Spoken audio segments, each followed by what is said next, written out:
नमस्कार दोस्तों, मैं दिनेश मिठारवाल ऑप्शन ई क्लासेस के यूट्यूब चैनल पर आपका हार्दिक स्वागत करता हूं। हम बायोटेक्नोलॉजी पढ़ रहे थे और आज हम बायोटेक्नोलॉजी को आगे बढ़ाते हैं। देखिए, हमने बात की थी बायोटेक्नोलॉजी के जो बेसिक्स जो बातें थी उन पे, और बायोटेक्नोलॉजी के बाद में जो बेसिक बातें के बाद में हमने बात की थी रिकॉम्बिनेंट डीएनए टेक्नोलॉजी के ऊपर। तो देखिए, रिकॉम्बिनेंट डीएनए टेक्नोलॉजी का मतलब होता है कि दो विभिन्न सोर्सेज से प्राप्त डीएनए को डीएनए लाइगेज एंजाइम की उपस्थिति में जोड़कर रिकॉम्बिनेंट डीएनए बनाना, और ये रिकॉम्बिनेंट डीएनए बनाने की तकनीक रिकॉम्बिनेंट डीएनए टेक्नोलॉजी कहलाती है। तो आज हम बात करेंगे कि डिजायर्ड डीएनए जो होता है उसे आइसोलेट कैसे करते हैं। तो चलिए स्टार्ट करते हैं। देखिए, आज हम डिजायर्ड डीएनए को आइसोलेट करने की दो स्टेप्स पढ़ेंगे।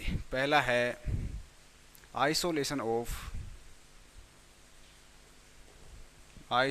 ऑफ डीएनए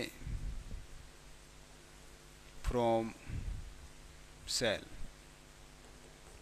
देखिए, किसी कोशिका से डीएनए को किस प्रकार आइसोलेट करते हैं, आज हम इसके बारे में देखेंगे। देखिए, किसी स्पेसिफिक सेल से अगर डीएनए को आइसोलेट करना है तो सबसे पहले उसकी सेल वॉल को लाइसिस करना पड़ता है, क्योंकि सेल वॉल सबसे आउटर मेम्ब्रेन होता है। सबसे बाहर जो पाया जाता है वो सेल वॉल होता है। सेल वॉल के नीचे सेल मेम्ब्रेन पाई जाती है। जब सेल वॉल और सेल मेम्ब्रेन एक साथ होती हैं तो उन्हें सेल एनवेलप कहते हैं। तो सबसे पहले हम देखते हैं कि कौन कौन से ऑर्गेनिज्म्स हैं जिनमें से हम डीएनए को आइसोलेट करते हैं। हम एक साइड में लिखते हैं ऑर्गेनिज्म,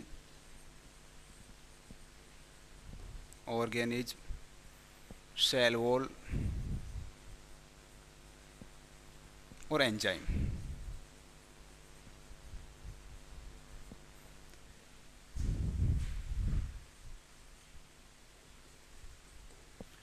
देखिए, अगर बैक्टीरियल सेल है,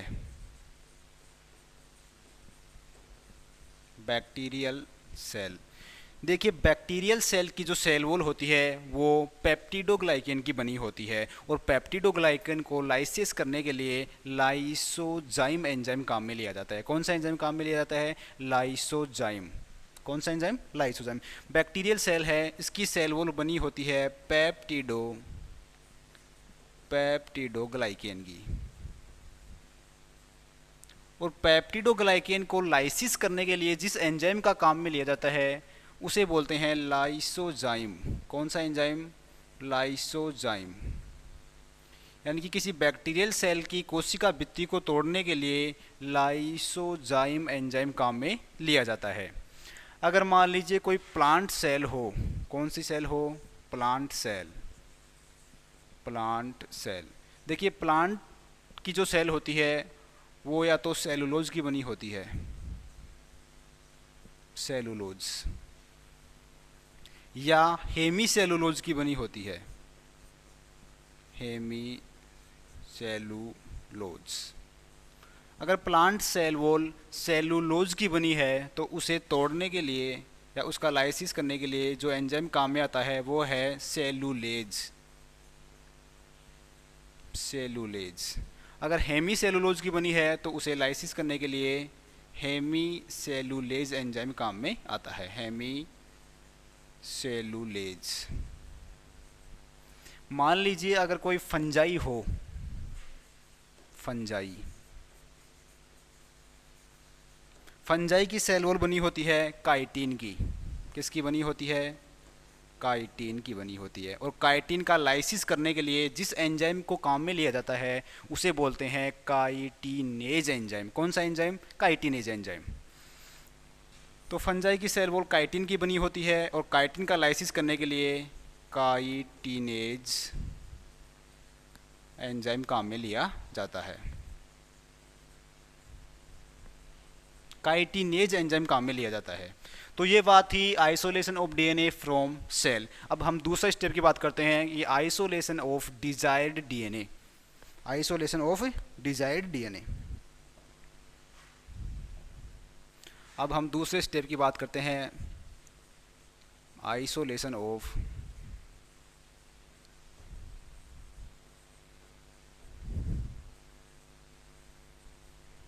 डिजायर्ड डीएनए या जीन।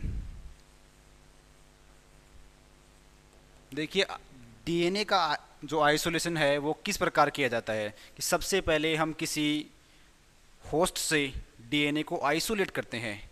आइसोलेट करने के बाद उसे विभिन्न प्रोसेस से गुजारा जाता है। उसके बाद जो प्योर डीएनए होता है, जो हमें चाहिए होता है, जो डिज़ायर्ड डीएनए होता है, उसका आइसोलेशन करते हैं। तो इनकी स्टेप्स को देख लेते हैं। सबसे पहले ये मान लीजिए कोई डबल स्टैंडर्ड डीएनए है। कौन सा डीएनए है? Double standard DNA. इस डबल स्टैंडर्ड डीएनए को चिल्ड एथेनॉल में रखा जाता है। चिल्ड एथेनॉल, और इसका सूत्र होता है C2H5OH। देखिए, सबसे पहले ये कोई डबल स्टैंडर्ड डीएनए है। इस डबल स्टैंडर्ड डीएनए को चिल्ड एथेनॉल में रखा जाता है। देखिए, चिल्ड एथेनॉल का उपयोग यहाँ यह है कि यह डीएनए को अवक्षेपित करता है, जिससे डीएनए पतले पतले धागों के रूप में एडजस्ट हो जाता है। क्या होता है? पतले धागों के रूप में एडजस्ट हो जाता है। तो जो एथेनॉल का काम जो होता है, चिल्ड एथेनॉल का काम, वो है डीएनए को अवक्षेपित करना, जिससे यह डीएनए महीन धागों के रूप में या पतले धागों के रूप में व्यवस्थित हो जाता है।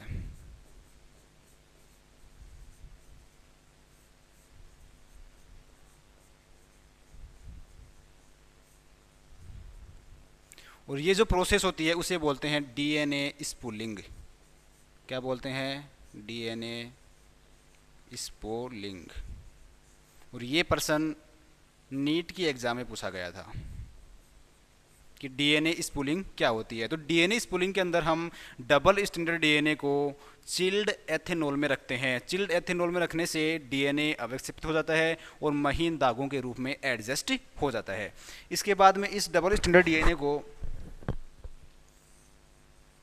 एल्कलाइन सॉल्यूशन से ट्रीट करते हैं। Alkaline solution.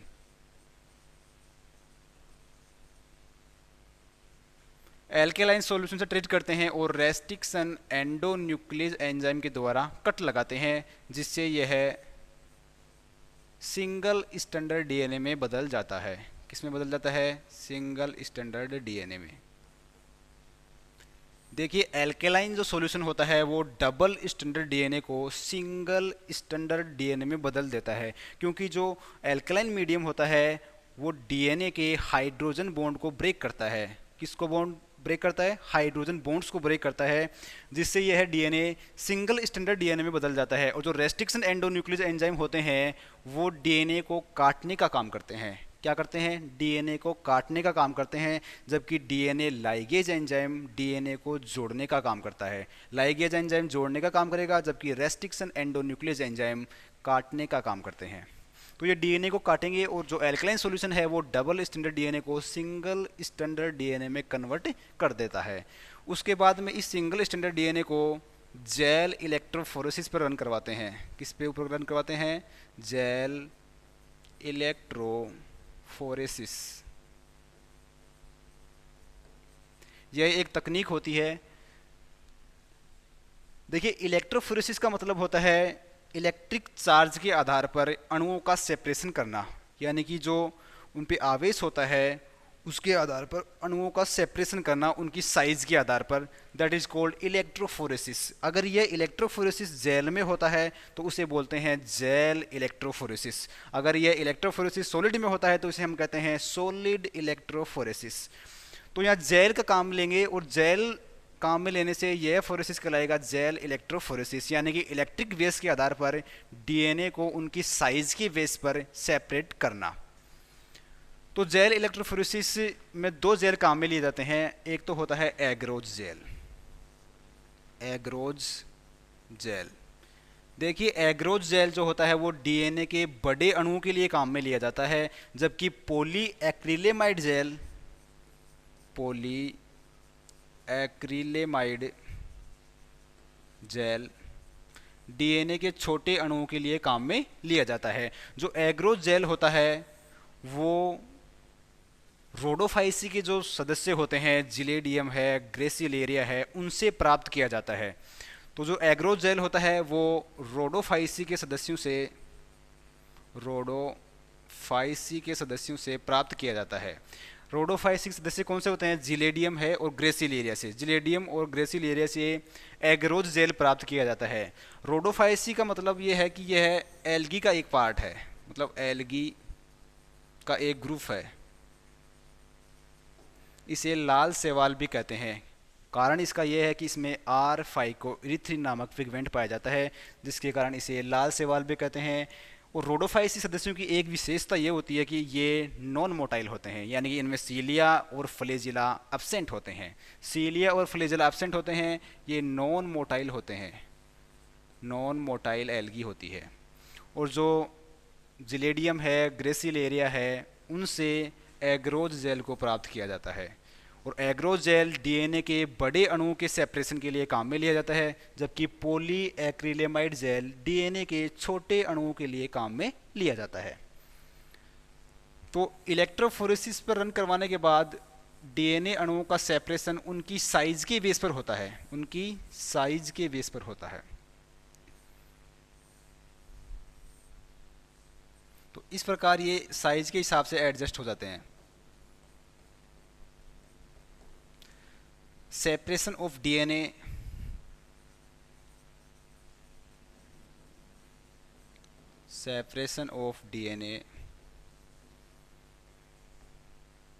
on the basis of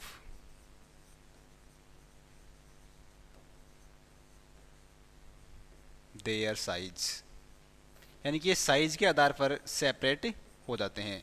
इसके बाद में इसे इथिडियम ब्रोमाइड एक स्टेन या डाई होती है, स्टेन या डाई से अभिरंजित किया जाता है। ये अभिरंजन के बाद है। अभिरंजित करने के बाद इसे ट्रांस इल्यूमिनेटर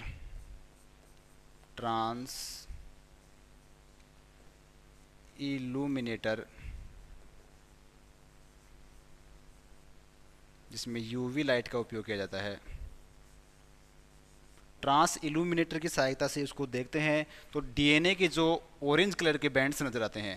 देखने के बाद इसमें जो पाया जाता है वो है डीएनए के ऑरेंज कलर के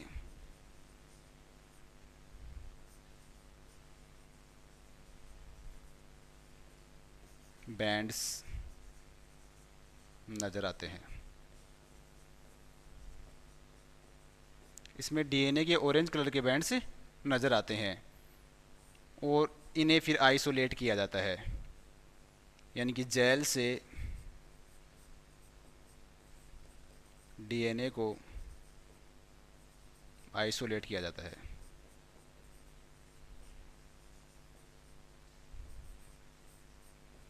जेल से डीएनए को आइसोलेट करना, और ये प्रोसेस कहलाती है इल्यूशन।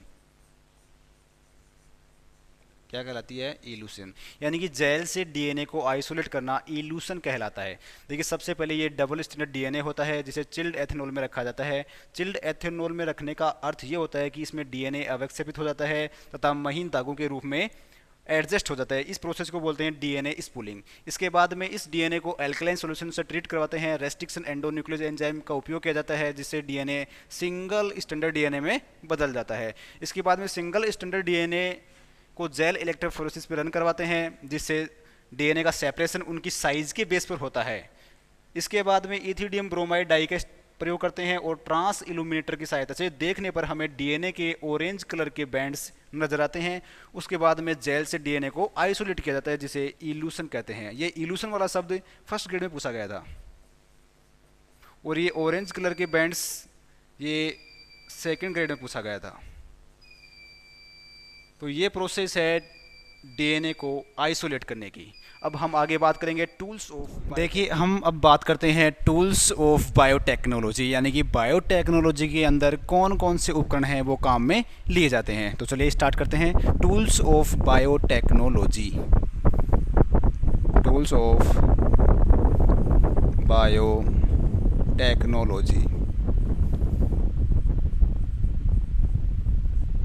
देखिए बायोटेक्नोलॉजी में मेनली 4 टूल्स काम में लिए जाते हैं। एक पे है रेस्ट्रिक्शन,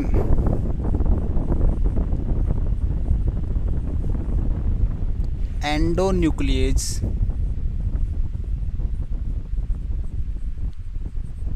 और दूसरा है वेक्टर। तीसरा जो टूल्स है वो है alkaline phosphatase enzyme, alkaline phosphatase enzyme. और चौथा जो टूल है वो है डीएनए लाइगेज, डीएनए लाइगेज। देखिए रेस्ट्रिक्शन एंडोन्यूक्लियस के बारे में हम पहले थोड़ी बहुत बात कर चुके हैं, हम इन्हें आगे डिटेल्स से बात करेंगे। वेक्टर हैं वो जो डिज़ायर डीएनए होता है उसे किसी होस्ट सेल में ट्रांसफ़र करवाने का काम करते हैं, यानी कि एक बस की तरह होते हैं जो यात्रियों को एक स्थान से दूसरे स्थान पर ले जाता है। तो जो वेक्टर होते हैं वो डिज़ायर डीएनए को होस्ट सेल में ट्रांसफ़र करवाने का काम करते हैं, यानी कि वेक्टर के अंदर डिज़ायर डीएनए को आइसोलेट करते हैं और फिर वेक्टर की सहायता से उसे किसी होस्ट सेल में इंसर्ट करवाया जाता है। एल्केलाइन फॉस्फेटेज के बारे में हम बात कर लेते हैं। एल्केलाइन फॉस्फेटेज एंजाइम वे एंजाइम होते हैं जो सर्कुलर डीएनए होता है, सर्कुलर डीएनए, इसे लीनियर डीएनए में बदलते हैं, इसे लीनियर डीएनए में चेंज करते हैं। यानी कि एल्केलाइन फॉस्फेटेज एंजाइम सर्कुलर जो डीएनए होता है, जो राउंड शेप डीएनए होता है, उसे लीनियर डीएनए में कन्वर्ट का काम करते हैं। देखिए सर्कुलर डीएनए जो होता है उसमें 5 prime and 3 prime and absent होता है, यानी कि इसमें 5 प्राइम और 3 प्राइम जो सिरे होते हैं वो सर्कुलर डीएनए में एब्सेंट होते हैं। दूसरी बात सर्कुलर डीएनए की, सर्कुलर डीएनए में हिस्टोन प्रोटीन भी एब्सेंट होती है। कौन सी प्रोटीन? Histone protein. देखिए सर्कुलर डीएनए में हिस्टोन प्रोटीन भी एब्सेंट होती है, histone protein, histone protein, histone protein भी एब्सेंट होती है। और जो सर्कुलर डीएनए पाया जाता है वो मेनली प्रोकैरियोट्स में पाया जाता है, प्रोकैरियोट्स में। ये माइटोकॉन्ड्रिया में भी पाया जाता है, ये क्लोरोप्लास्ट में भी पाया जाता है। देखिए जो सर्कुलर डीएनए होता है उसमें 5 prime and 3 prime and absent होते हैं। हिस्टोन प्रोटीन भी एब्सेंट होती है। हिस्टोन प्रोटीन में 3 प्रकार के अमीनो अम्ल पाए जाते हैं और जो हिस्टोन प्रोटीन होती है वो एल्कलाइन नेचर की होती है, सारीय प्रकृति की होती है। और जो हिस्टोन प्रोटीन है उसमें लाइसिन है, आर्जिनिन है और हिस्टिडीन, ये 3 प्रकार के अमीनो एसिड पाए जाते हैं। क्रोमोसोम का 60% भाग हिस्टोन प्रोटीन से मिलकर बना होता है, जबकि 35% भाग डीएनए का और 5% आरएनए पाया जाता है जो कि क्रोमोसोम का निर्माण करते हैं। सर्कुलर डीएनए स्पेशली प्रोकैरियोट्स में पाया जाता है, माइटोकॉन्ड्रिया में पाया जाता है, क्लोरोप्लास्ट में पाया जाता है। और जो लीनियर डीएनए होता है, जो रेखीय डीएनए होता है, वो मेनली यूकैरियोट्स में पाया जाता है, यूकैरियोट्स में। और इस डीएनए में 5 prime and 3 prime and present होते हैं। इसमें हिस्टोन प्रोटीन भी प्रेजेंट होती है। कौन सी प्रोटीन? हिस्टोन प्रोटीन भी प्रेजेंट होती है। तो जो एल्केलाइन फॉस्फेटेज एंजाइम होता है वो सर्कुलर डीएनए को लीनियर डीएनए में बदलता है। और जो एल्केलाइन फॉस्फेटेज एंजाइम है वो डीएनए के 5 प्राइम सिरे पर फॉस्फेट समूह को भी हटाता है। जो डीएनए होता है उसका जो 5 प्राइम एंड होता है उसके ऊपर जो उपस्थित फॉस्फेट ग्रुप होता है उसको हटाने का काम भी एल्केलाइन फॉस्फेटेज एंजाइम करता है। अब हम बात कर लेते हैं डीएनए लाइगेज की। देखिए DNA ligase enzyme DNA fragments को जोड़ने का काम करता है, डीएनए फ्रेगमेंट्स को जोड़ने का काम करता है। जबकि restriction endonuclease enzyme DNA fragments को तोड़ने का काम करते हैं, यानी कि जो डीएनए होता है उन्हें फ्रेगमेंट्स में तोड़ते हैं, यानी कि डीएनए खंडों को तोड़ने का काम करने वाला एंजाइम है रेस्ट्रिक्शन एंडोन्यूक्लियस एंजाइम। जबकि डीएनए को जोड़ने वाला एंजाइम है डीएनए लाइगेज एंजाइम। और डीएनए लाइगेज एंजाइम को आनुवांशिक ग्लू भी कहते हैं। कौन सा ग्लू कहते हैं? आनुवंशिक ग्लू। यह सवाल सेकंड ग्रेड में पूछा था कि आनुवांशिक ग्लू कौन से एंजाइम को कहा जाता है, तो इसका आंसर है डीएनए लाइगेज एंजाइम। यानी कि जो डीएनए लाइगेज एंजाइम होता है वो जोड़ने का काम करता है, वो जो रेस्ट्रिक्शन एंडोन्यूक्लियस एंजाइम होता है वो काटने का काम करते हैं, कट लगाने का काम करते हैं, जिनकी खोज नाथन्स, अर्बर और स्मिथ ने की थी। वेक्टर हैं वो डिज़ायर डीएनए को होस्ट सेल में ट्रांसफ़र करवाने का काम करते हैं। एल्कलाइन फॉस्फेटेज है वो सर्कुलर डीएनए को लीनियर डीएनए में बदलता है, और डीएनए लाइगेज एंजाइम है वो डीएनए फ्रेगमेंट्स को जोड़ने का काम करता है। अब हम बात डिटेल से करेंगे रेस्ट्रिक्शन एंडोन्यूक्लियस के बारे में और वेक्टर के बारे में। फ़िलहाल आज के लिए इतना ही।